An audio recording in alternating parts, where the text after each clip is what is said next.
Malam itu, di apartemen kecil kami di pusat Jakarta, Sari tiba-tiba memelukku erat setelah minum terlalu banyak bir di pesta ulang tahun teman kami. "Aina, kamu tahu nggak? Kamu itu tipeku banget," katanya sambil tertawa, tapi matanya serius, membuat jantungku berdegup kencang. Pagi harinya, dia menghindariku seperti hantu, menghindari tatapan mata, dan hubungan kami yang dulu hangat berubah jadi dingin yang menyiksa.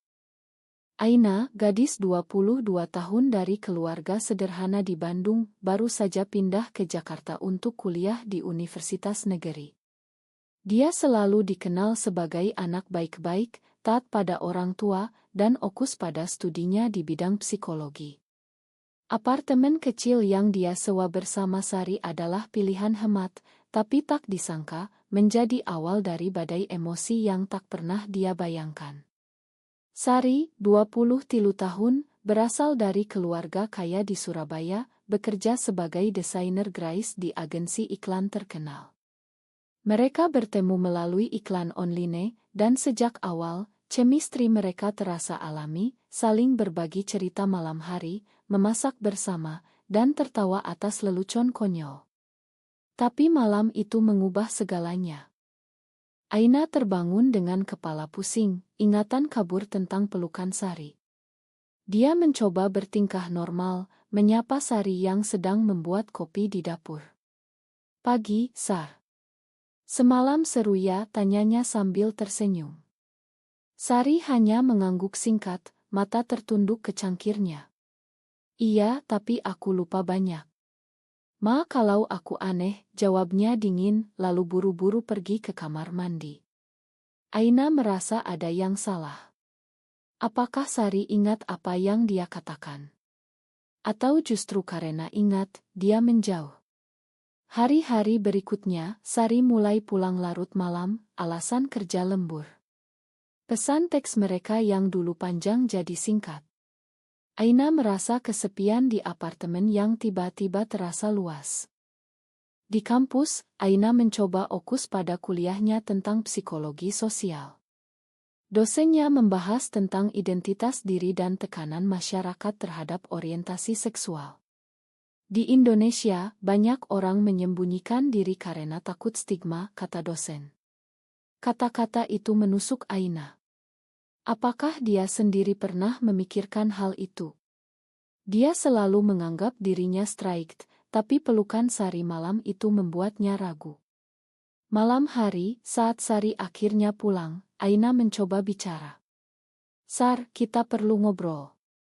Semalam kamu bilang sesuatu yang..." Sari memotong, "Aina, itu cuma mabuk. Jangan dibesar-besarkan." Tapi mata Sari berkata lain, ada kilauan yang tak bisa disembunyikan, campuran takut dan keinginan. Aina mundur, tapi benih keraguan sudah tertanam. Keluarga Aina menelepon setiap minggu. Ibunya, seorang guru yang taat beragama, selalu bertanya tentang pacar. "Kapan kamu bawa cowok pulang, nak? Jangan lama-lama sendiri di kota besar." Aina tertawa paksa, tapi dalam hati, dia memikirkan Sari. Apakah ini perasaan yang salah? Di sisi lain, Sari menghadapi tekanannya sendiri. Ayahnya, pengusaha sukses, sudah merencanakan perjodohan dengan anak temannya. "Kamu harus nikah tahun depan, Sari. Keluarga kita butuh pewaris," katanya lewat telepon. Sari merasa terjebak. Pengakuan malam itu adalah ledakan emosi yang tak terkendali, dan sekarang dia harus membayar harganya dengan menjauh dari Aina. Tapi setiap kali melihat Aina, hatinya bergejolak. Aina mulai mencari tahu lebih dalam. Dia membaca artikel online tentang komunitas LGBT di Indonesia, tentang perjuangan mereka melawan diskriminasi. Di Jakarta, ada kai-kai tersembunyi di mana orang seperti mereka bisa bertemu. Tapi Aina takut. Bagaimana jika keluarganya tahu? Bagaimana jika Sari benar-benar tak tertarik? Suatu malam, saat Sari lagi-lagi pulang larut, Aina menunggu di ruang tamu. "Sar, aku tahu kamu bohong. Matamu bilang kamu nggak lupa. Sari berhenti, tubuhnya tegang. Aina, ini nggak bisa. Kita teman sekamar aja. Tapi suaranya gemetar. Itu adalah awal dari konflik yang lebih besar. Aina merasa ditolak, tapi juga penasaran. Mengapa Sari menyangkal? Apakah karena masyarakat atau ada rahasia lain? Hari berganti minggu dan ketegangan semakin memuncak. Aina mulai menghindari Sari juga, tapi itu hanya membuatnya lebih menderita. Di kampus, dia bertemu dengan teman baru, Rina, yang terbuka tentang orientasinya. Aku lesbian, dan itu nggak mudah di sini. Tapi kamu harus jujur pada diri sendiri, kata Rina. Aina menceritakan tentang Sari, dan Rina menyarankan untuk konfrontasi langsung. Sementara itu, Sari bertemu dengan calon suaminya, Andi, di sebuah restoran mewah. Andi baik, tapi Sari merasa hampa. Kamu cantik, Sari. Kita cocok, kata Andi. Sari tersenyum palsu, tapi pikirannya pada Aina. Pulang ke apartemen, dia melihat Aina sedang belajar, dan untuk pertama kalinya setelah insiden itu, mereka berbicara panjang. Aku takut, Aina. Keluargaku nggak akan terima aku, Sari. Aina memeluknya, dan saat itu, dunia mereka berubah. Tapi ini baru permulaan. Pelukan itu membuka pintu yang selama ini tertutup rapat. Aina dan Sari duduk di soa, berbicara hingga larut malam. Sari menceritakan masa kecilnya di Surabaya, di mana ayahnya selalu menekankan nilai-nilai tradisional. Aku pernah suka cewek waktu SMA, tapi aku kubur dalam-dalam. Di Indonesia, ini tabu, katanya dengan air mata. Aina mendengarkan, hatinya ikut sakit. Dia sendiri mulai menyadari perasaannya, bukan hanya persahabatan, tapi sesuatu yang lebih dalam. Aku juga bingung, Sar. Tapi aku nggak mau kita saling hindari lagi. Mereka sepakat untuk mengeksplorasi perasaan ini pelan-pelan, tapi rahasia. Keesokan harinya, kehidupan sehari-hari mereka kembali, tapi dengan nuansa baru. Sari lebih sering tersenyum pada Aina, dan sentuhan kecil seperti menyentuh tangan saat memasak membuat hati mereka berdegup. Tapi tekanan luar mulai datang. Ibu Aina menelepon, mengatakan akan datang ke Jakarta untuk mengunjungi. Aku mau lihat apartemenmu, nak. Dan kalau ada teman cowok, perkenalkan ya. Aina panik. Bagaimana menyembunyikan hubungannya dengan Sari? Sementara itu, ayah Sari mengirim pesan, meminta dia bertemu Andi lagi. Jangan buang waktu, Sari. Nikah itu kewajiban. Sari merasa seperti di antara dua dunia. Di kampus, Aina semakin terlibat dalam diskusi tentang hak. Dia bergabung dengan kelompok studi yang membahas isu sosial, dan bertemu lebih banyak orang yang berjuang. Rina menjadi sahabatnya, berbagi cerita tentang bagaimana dia diusir dari rumah karena coming out. Kamu harus siap bayar harganya, Aina. Tapi hidup bohong lebih sakit.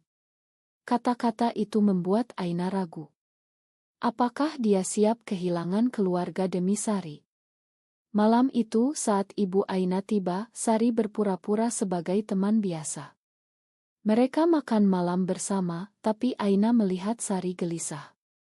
Setelah ibu pergi, Sari marah. Aina, ini nggak adil. Kita harus sembunyi terus. Aina menjawab, kita perlu waktu. Tapi pertengkaran pertama mereka pecah. Sari mulai mencari dukungan di luar. Dia bergabung dengan komunitas online di Indonesia, di mana orang berbagi pengalaman. Di sana, dia bertemu dengan Maya, seorang aktis yang lebih tua. Maya mengajak Sari ke pertemuan rahasia di Kaedi Tamrin. Kamu nggak sendirian, Sari. Banyak yang seperti kita. Sari merasa lega, tapi juga takut. Bagaimana jika ketahuan? Sementara itu, Aina menghadapi konflik di kampus. Seorang teman kuliah, Budi, mendekatinya, mengajak kencan. Aina menolak, tapi Budi curiga. Kamu suka cewek ya? Hati-hati, di sini orang bisa juga mental. Kata-kata itu membuat Aina marah, tapi juga sadar akan realita masyarakat Indonesia yang masih konservatif. Hubungan mereka semakin dalam, tapi juga rapuh. Suatu malam, setelah pertengkaran tentang masa depan, Sari mencium Aina untuk pertama kalinya. Itu manis, tapi penuh ketakutan. Aku cinta kamu, Aina. Tapi ini bisa hancurkan kita. Aina membalas ciuman itu, tapi pagi harinya, kenyataan datang.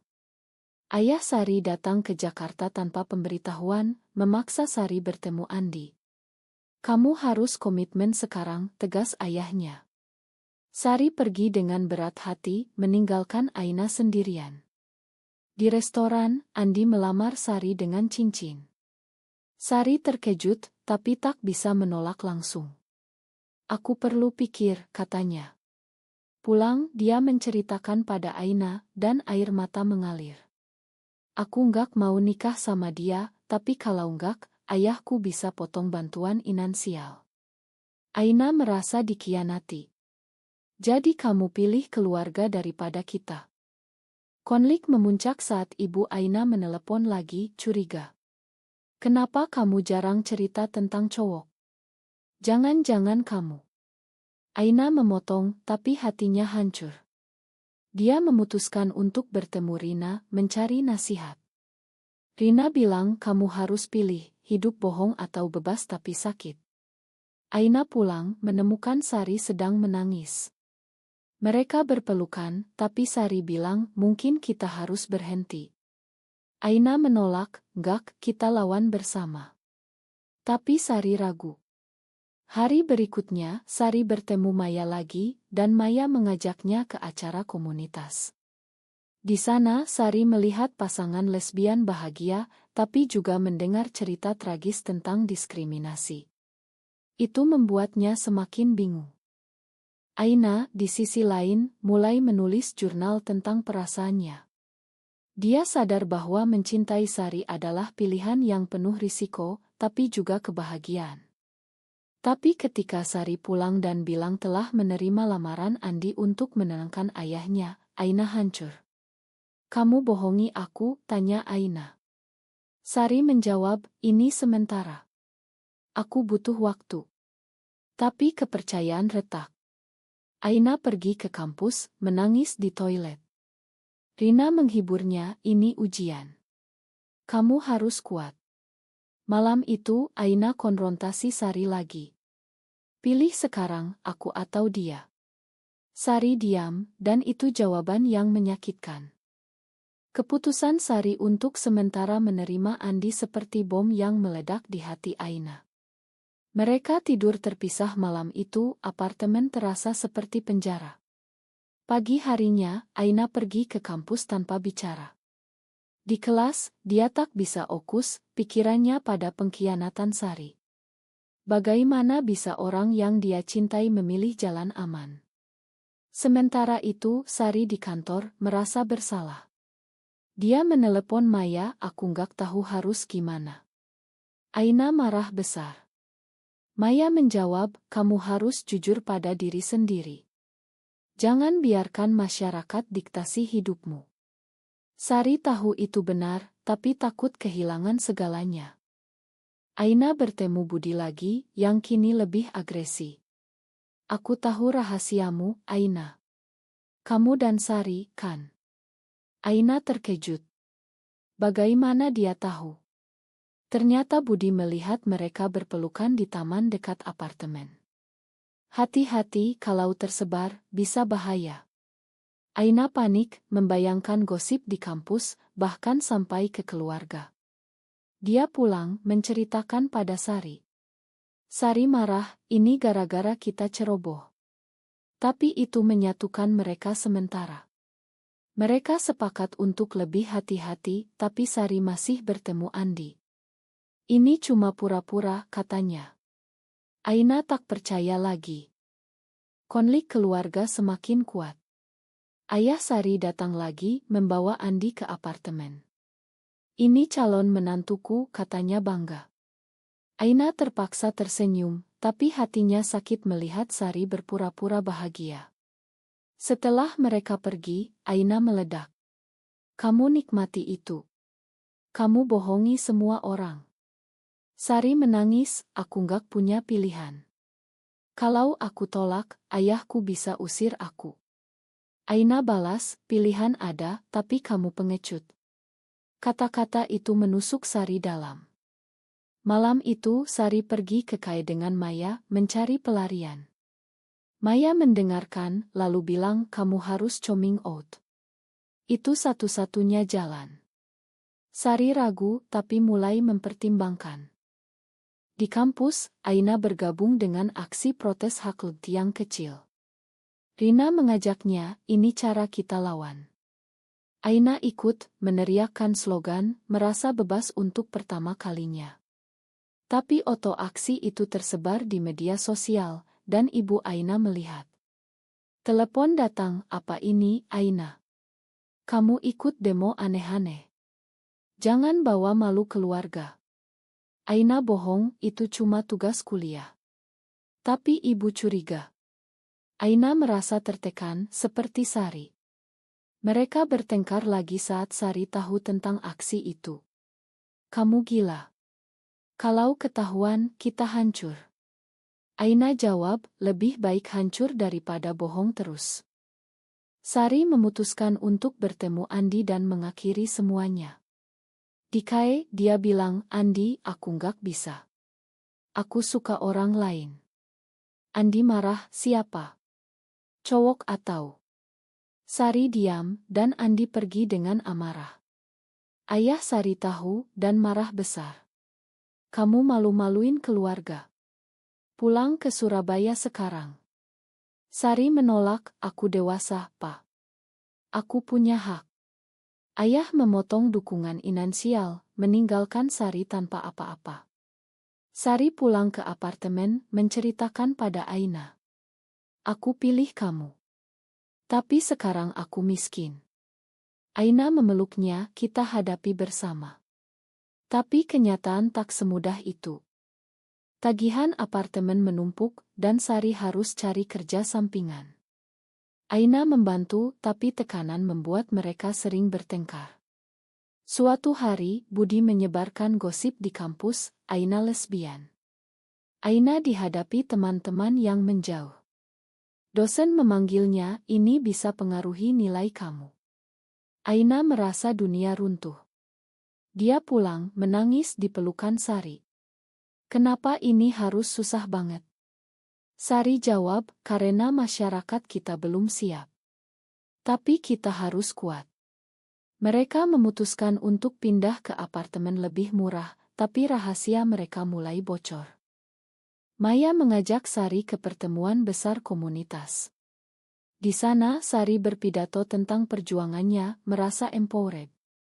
Aina ikut, dan untuk pertama kalinya, mereka tampil sebagai pasangan.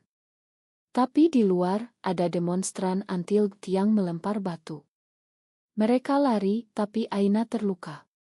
Di rumah sakit, Sari menangis, ini salahku. Aina bilang, "Gak, ini harga kebebasan." Tapi luka itu membuat mereka ragu. Apakah perjuangan ini worth it? Setelah insiden di pertemuan, Aina dan Sari semakin dekat, tapi juga lebih waspada. Aina pulih dari lukanya, tapi bekasnya mengingatkan pada bahaya. Mereka memutuskan untuk sementara menjauh dari komunitas, fokus pada hubungan mereka. Sari mulai kerja relance, dan Aina membantu dengan tugas kuliah. Tapi keluarga tak berhenti menekan. Ibu Aina datang lagi, kali ini dengan ayah. Kami dengar gosip tentang kamu. Benar enggak? Aina bohong, itu Itnah. Tapi ayah marah, kalau benar, kamu bukan anak kami lagi. Aina hancur, tapi Sari mendukungnya. Kita bisa hidup tanpa mereka. Sari menghubungi ayahnya lagi, mencoba rekonsiliasi. "Pa, aku lesbian. Aku cinta Aina." Ayah marah, kamu gila. Datang ke sini atau jangan harap warisan. Sari menolak, dan ayah memutus hubungan. Sari menangis berhari-hari, merasa kehilangan akar. Aina menghibur, tapi dia sendiri ragu. Apakah ini terlalu mahal? Di kampus, gosip mereda, tapi Aina kehilangan beberapa teman. Rina tetap setia, kamu pemberani. Aina mulai menulis esai tentang pengalaman ini untuk tugas akhir, berharap bisa mengubah pandangan orang. Konflik baru muncul saat Andi datang ke apartemen, marah. Kamu pilih cewek. Kamu hancurkan hidupku. Dia mengancam akan sebarkan ke media. Sari takut, tapi Aina konfrontasi, pergi atau kami lapor polisi. Andi pergi, tapi ancamannya menggantung. Mereka memutuskan untuk pindah ke Bali, mencari kehidupan baru. Di sana komunitas lebih terbuka, tapi biaya hidup tinggi.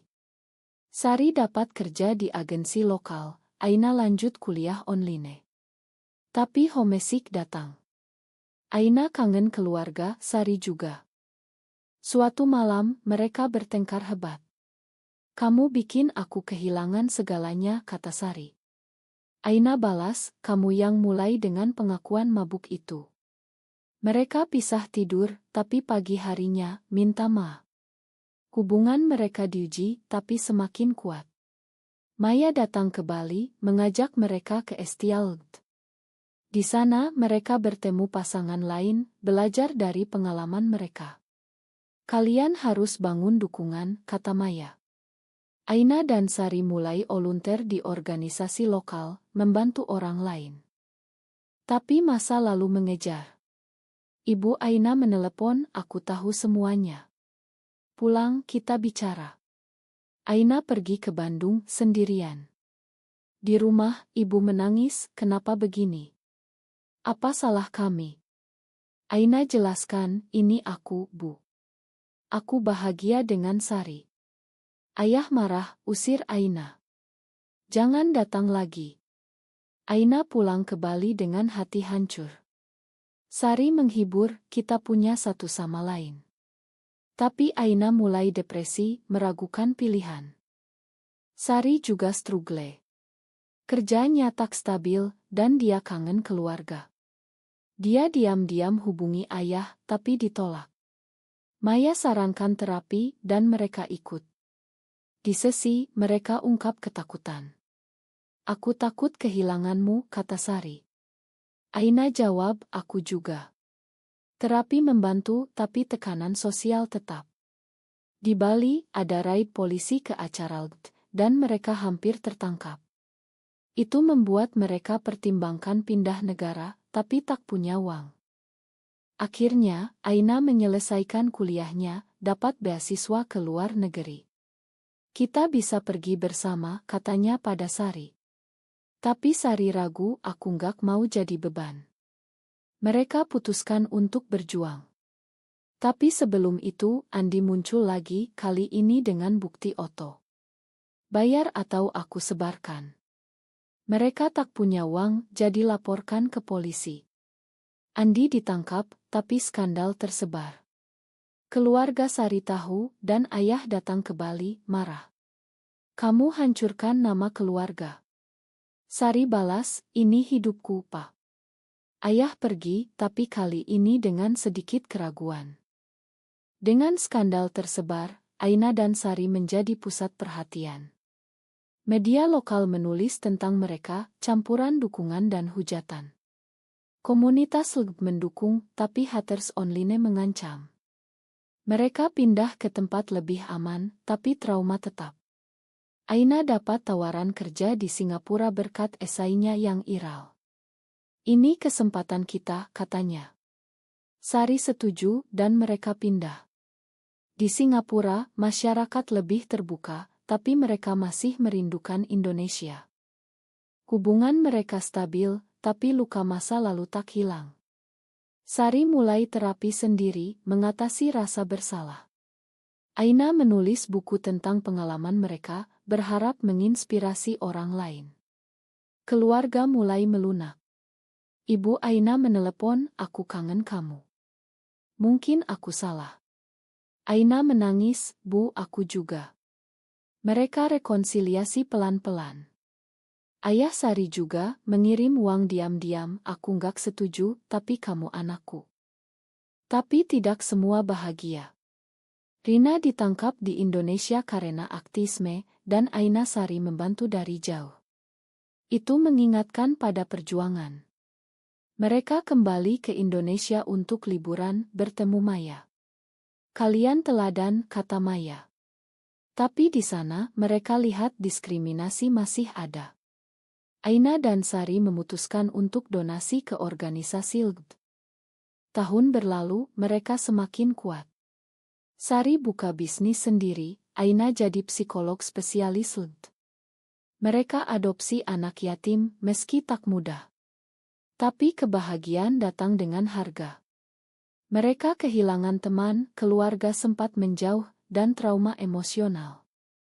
Tapi cinta mereka bertahan. Di akhir perjalanan, Aina bertanya pada Sari, apakah semua ini worth it? Sari jawab, ya, karena aku punya kamu. Tapi pertanyaan tetap, apakah mencintai seseorang dengan mengorbankan segalanya selalu benar, atau terkadang egois?